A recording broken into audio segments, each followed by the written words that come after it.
This is Newcap News with Michaela Henshaw. Good evening. The crash site where Glorious David, Eva Fatu Tumbe, and Jeanette Wright lost their lives was marked off on Highway 16 today, allowing members of the victims' Liberian community to mourn and pay their respects. Josh Ryan has more on what was an emotional afternoon just outside of the city. A week ago, tragedy took the lives of 3 women, prominent members of their Liberian community in Edmonton.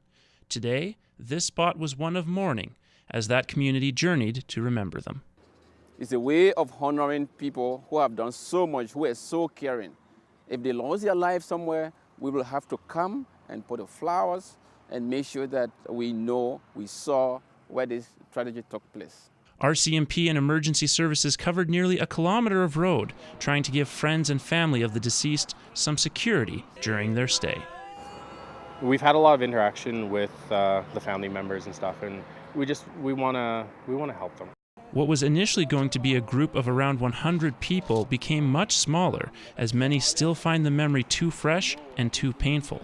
But for others, it was vital to make the journey. Being here, first of all, gives us a chance to express our emotions.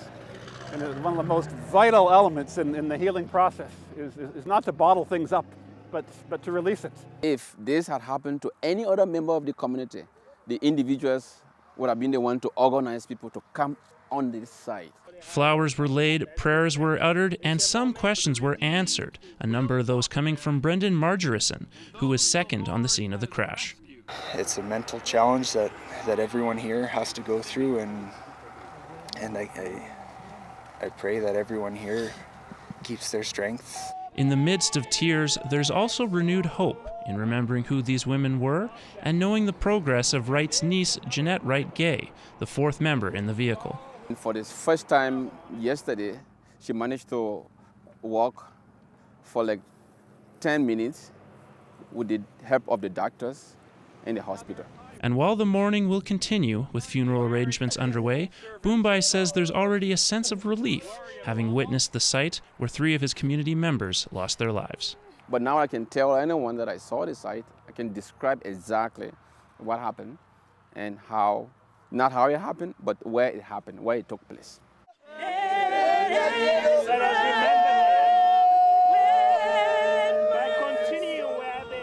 Josh Ryan, Newcap News.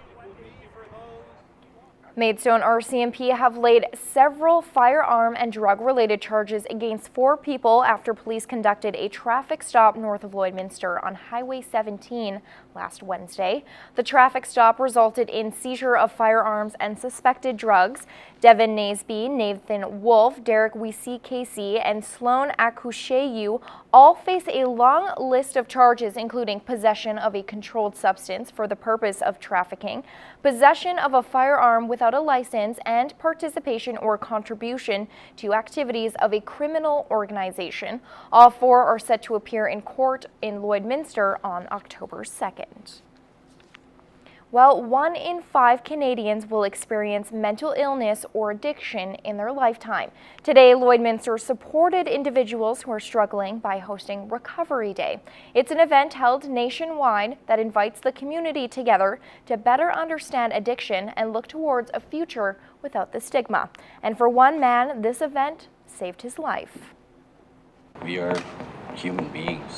We aren't our addiction. 2 years ago, Mason sat in the crowd at Recovery Day in his hometown of Regina. Addiction has always been a part of his life. Both of his parents struggled with the disease, and by the age of 14, Mason found himself using hard drugs. And when he was only 15, his mother lost her battle. Addiction doesn't care who you are. It takes everything from you.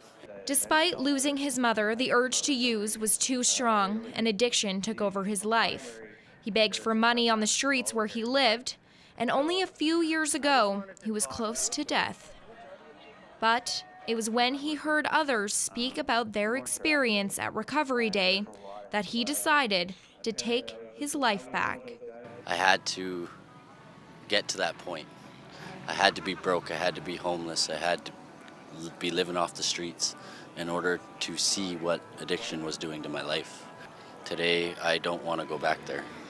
I want to live today.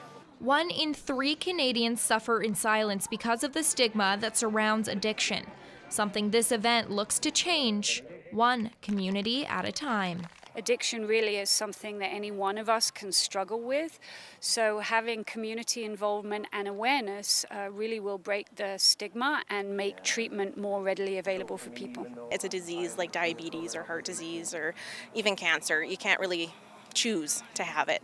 Today, Mason is on the other side of the crowd, sharing his story in hopes of inspiring someone like himself. Things like this, speaking out and telling people that we're normal too, is big, is huge. If I can even reach one person, I'm willing to do that.